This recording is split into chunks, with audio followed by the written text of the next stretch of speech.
शैतान यानी कि इब्लीस ये पहले जिनों में से था। जब जिनों ने जमीन में फसाद बर्पा किया तो अल्लाह ताला ने इनको खत्म करने के लिए फरिश्तों का एक लश्कर भेजा, जिन्होंने उन्हें मारकर समुद्री जजीरों की तरफ फेंक दिया। इब्लीस फरिश्तों के हाथों कैद हो गया। वो इसे अपने साथ आसमान पर ले गए। जब इसे हजरत आदम अलैहिस्सलाम को सजदा करने का हुक्म मिला तो कहने लगा, ऐ अल्लाह, तूने इसे मुझ पर फजीलत दी, हालांकि मैं इससे बेहतर हूँ। तूने मुझे आग से और इसे मिट्टी से पैदा किया है। अल्लाह ताला ने इरशाद फरमाया, मैं जो चाहता हूँ वो करता हूँ। शैतान ने अपने आप को आदम अलैहिस्सलाम से बेहतर समझा और तकब्बुर की वजह से आदम अलैहिस्सलाम से मुंह फेर कर खड़ा रहा। जब फरिश्तों ने हजरत आदम अलैहिस्सलाम को सजदा किया, सजदा करने के बाद वो उठे तो उन्होंने देखा कि शैतान ने सजदा नहीं किया, उसने तकब्बुर किया है। वो दोबारा सजदे में गिर गए और उन्होंने सजदा शुक्र अदा किया कि अल्लाह ताला ने उन्हें सजदा करने की तौफीक दी है। लेकिन शैतान को अपने इस फेल पर पशेमानी ना हुई। तब अल्लाह ताला ने इसकी सूरत को मसख कर दिया, इसकी सूरत को खंजीर की तरह बना दिया, इसके चेहरे को बंदर के चेहरे की तरह, इसके होंठ बैल की तरह, इसके दांत खंजीर की तरह और इसकी दाढ़ी में सिर्फ 7 बाल बाकी रह गए। इसी सूरत में इसे जमीन पर फेंक दिया गया और कयामत तक के लिए लानत का मुस्तहिक बन गया। शैतान कितना खूबसूरत था, हसीनो जमील, कसीरुल इल्म और कसीरुल आबिद, फरिश्तों का सरदार, मगर अपने तकब्बुर की वजह से अल्लाह ताला के गजब से ना बच सका। हजरत काब रजी अल्लाह ताला अन्हु का बयान है, इब्लीस 40,000 बरस तक जन्नत का खजांची रहा और 80,000 बरस तक मलाइका का साथी रहा और 20,000 बरस तक मलाइका को वाज सुनाता रहा और 30,000 बरस तक मुकर्रबीन का सरदार रहा। 14,000 सालों तक अर्श का तवाफ करता रहा। पहले आसमान में इसका नाम आबिद था, दूसरे आसमान में जाहिद, तीसरे आसमान में आरिफ और चौथे आसमान में वाली और पांचवें आसमान में तकी और छठे आसमान में खाजन और सातवें आसमान में अजाजील था और लौहे महफूज में इसका नाम इब्लीस था और ये अपने अंजाम से गाफिल था और अपने खात्मे से बेखबर था। मोअज़्ज़िज़ दोस्तों, जब शैतान पर लानत फरमाई गई, इसकी सूरत को बदसूरत कर दिया और इसको वहशतनाक बना दिया गया, तो अल्लाह ताला ने अपने बंदों पर मेहरबानी फरमाई। उसने शैतान को इंसानों की आंखों से ओझल कर दिया कि कहीं ऐसा ना हो कि वो इसे देखकर वहशत महसूस करें। हजरत आदम अलैहिस्सलाम ने अर्ज की, ऐ अल्लाह, तूने मेरी औलाद पर इब्लीस को मुसल्लत कर दिया है, अब इससे रिहाई तेरी रहमत के बगैर कैसे होगी। अल्लाह ताला ने फरमाया, तेरे हर एक फरजंद के साथ मैं फरिश्ता मुहाफिज मुकर्रर कर दूंगा। एक नेकी का सवाब उन्हें 10 गुना मिलेगा। इनके आखिरी सांस तक इनकी तौबा कबूल करूंगा, इनके लिए बख्शिश आम कर दूंगा, मैं बेनियाज हूँ। हजरत आदम अलैहिस्सलाम ने अर्ज की, ऐ मेरे रब, ये हमारे लिए काफी है। शैतान ने कहा, ऐ अल्लाह, तूने आदम अलैहिस्सलाम की औलाद में नबी बनाए, इन पर किताबें नाजिल की, मेरे रसूल और मेरी किताबें क्या हैं? जवाब आया, काहिन तेरे रसूल और गुदी हुई खाले तेरी किताबें हैं, तेरी हदीसें झूठ हैं, तेरी मस्जिद बाजार हैं, तेरा घर हमाम खाने हैं, तेरा खाना वो जिस पर मेरा नाम ना लिया गया हो, तेरा पीना शराब है और औरतें तेरी जाल हैं। मुअज़्ज़िज़ दोस्तों, मिट्टी आग से अफजल क्यों है? आग की फितरत में फसाद है और शैतान को आग से बनाया गया था। इसके तकब्बुर और हसद करने की एक वजह ये भी थी, मिट्टी आग से कई एतबार में अफजल है।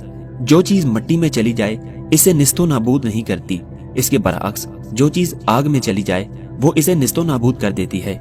जबकि मिट्टी की खासियत इसके बरअक्स है, जो चीज इसके अंदर जाए इसे कई गुना करके बाहर निकालती है, मसलन गल्ला वगैरह। आग की तबीयत में तश्त और हिद्दत है, जबकि मिट्टी की तबीयत में आजिज़ी, सुकून और इनकसारी पाई जाती है। मिट्टी से अशिया बनाई जाती हैं, इसी से हैवानात और इंसानों को रिज़्क मिलता है, इसी से इंसान को लिबास नसीब होता है। मिट्टी ही इंसान की मईशत का जरिया है, मिट्टी पर ही इंसानों के मस्कन हैं। मगर आग ऐसी खसूसियत से महरूम है। आग खुद ब खुद कायम नहीं रह सकती, बल्कि ये किसी की मोहताज होती है। आग मिट्टी की मोहताज है, जबकि मिट्टी आग की मोहताज नहीं है। अल्लाह ताला ने अपनी किताब कुरान मजीद में मिट्टी का जिक्र किया है, इसके फायदे बयान किए हैं, इसे बिछौना बनाया, फर्श बनाया और लोगों को इसके बारे में गौर व फिक्र करने की दावत दी। जबकि आग का जिक्र सजा, खौफ और आजाब की जगह किया गया है। अल्लाह ताला ने मिट्टी को अपने पाकीज़ा घरों के लिए मुंतखब किया है, जिनमें इसे याद किया जाता है। वहाँ सुबह शाम इसकी तस्बीह बयान होती है। अल्लाह ताला ने मादनियात जमीन के सपुर्द की हैं, इसमें नहरें और चश्मे रवां फरमाए हैं। इसका दामन फलों, दानों, कुव्वतों और दीगर सामानों से भर दिया है। इस पर पहाड़, बाग और खूबसूरत मनाजर पैदा किए हैं। लेकिन आग में कौन सा बागीचा है, कौन सी मादनियात या हसीन मनाजर इसके हवाले किए गए हैं? اس میں کون سی نہر اور کون سے چشمے جاری ہیں؟ معزز دوستو، اسی وجہ سے مٹی آگ سے افضل ہے۔ شیطان کی بھی اسی طرح اولاد ہوتی ہے جس طرح انسانوں کی اولاد ہوتی ہے۔ ان میں سے بعض کا کام لوگوں کو نماز اور وضو میں وسوسے ڈالنا ہوتا ہے، بعض کا کام بازاروں میں گھومنا ہوتا ہے، بعض کا کام لوگوں سے جھوٹی قسمیں اٹھوانا ہوتا ہے، کچھ کا کام ہوتا ہے لوگوں سے زنا کروانا، کچھ کا کام ہوتا ہے جھوٹی افواہیں پھیلانا۔ نبی کریم صلی اللہ علیہ وآلہ وسلم نے ارشاد فرمایا، شیطان پانی پر اپنا عرش لگاتا ہے، پھر اپنے لشکر زمین پر بھیجتا ہے۔ اس کا سب سے قریبی وہ ہوتا ہے جو بڑا فتنہ برپا کرتا ہے۔ شیطان کا ایک چہیتا آتا ہے، وہ کہتا ہے کہ میں نے فلاں کام کیا ہے۔ شیطان کہتا ہے تو نے کوئی اعلیٰ کام نہیں کیا۔ پھر دوسرا آتا ہے، وہ کہتا ہے میں نے فلاں میاں اور بیوی کے درمیان جدائی ڈال دی۔ شیطان اسے اس کام کی وجہ سے اسے اپنا قریبی بنا لیتا ہے اور کہتا ہے ہاں تو نے یہ ایک عظیم کام کیا ہے۔ اللہ تعالیٰ نے جب حضرت آدم علیہ السلام اور ان کی اولاد کو پیدا فرمایا تو ان کے دل میں اللہ تعالیٰ نے 4 چیزوں کو رکھا، یعنی 4 خزانوں کو رکھا: معرفت، عقل، ایمان اور یقین۔ انسانی دل پر 4 دشمنوں کو مسلط کیا گیا: شیطان، نفسیانی خواہشات، نفس امارہ جو انسان کو برائی کا حکم دیتا ہے، اور دنیا۔ اور قیامت تک کے لیے شیطان ملعون کو چھوٹ دے دی گئی۔ شیطان نے کہا میں ضرور آؤں گا انسانوں کے پاس، ان کے سامنے سے، ان کے پیچھے سے، ان کے دائیں اور بائیں طرف سے۔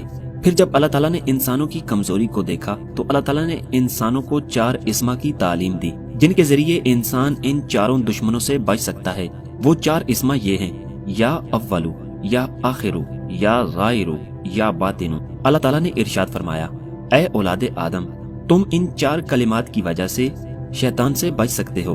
معزز دوستو، شیطان دائیں بائیں اور آگے پیچھے سے حملہ کر سکتا ہے، لیکن اوپر اور نیچے سے حملہ نہیں کر سکتا۔ اوپر سے اللہ تعالیٰ کی نظر رحمت شامل حال ہوتی، اس وجہ سے وہ اوپر سے حملہ نہیں کر سکتا۔ اور قدموں کے نیچے زمین کا وہ حصہ ہے جہاں اللہ کے اولیاء اس کی بارگاہ میں سرپا سجود ہوتے ہیں۔ ان کے سجدوں کی برکت سے اللہ تعالیٰ نے شیطان سے ہمیں محفوظ رکھا ہے۔ حضرت سہل بن عبداللہ تستری رحمۃ اللہ علیہ فرماتے ہیں، میں نے خواب میں شیطان ملعون کو دیکھا تو میں نے اس سے پوچھا کون سی چیز تیرے لیے بہت زیادہ سخت ہے جو کہ تیری پریشانی کا باعث بنتی ہے؟ تو شیطان نے جواب دیا، بندے کا اعوذ باللہ من الشیطان الرجیم پڑھنا سب سے سخت میرے لیے یہ چیز ہے۔ اسی طرح حضرت ابو سعید خدری رضی اللہ تعالیٰ عنہ فرماتے ہیں، میں نے خواب میں شیطان ملعون کو دیکھا تو میں نے ارادہ کیا کہ میں اس کو ڈنڈے سے ماروں، تو شیطان نے کہا، اے ابو سعید، کیا آپ کو معلوم نہیں میں کسی اسلحے یا ڈنڈوں سے نہیں مرتا؟ آپ نے فرمایا، میں نے اس سے پوچھا تو پھر تجھے کس چیز سے ڈر لگتا ہے؟ تو اس نے کہا، جو بندہ اعوذ باللہ من الشیطان الرجیم پڑھتا ہے تو مجھے اس سے ڈر لگتا ہے۔ معزز دوستو، اللہ تعالیٰ ہم سب کو شیطان اور گناہوں سے محفوظ رکھے، بے شک وہ توبہ قبول فرمائے۔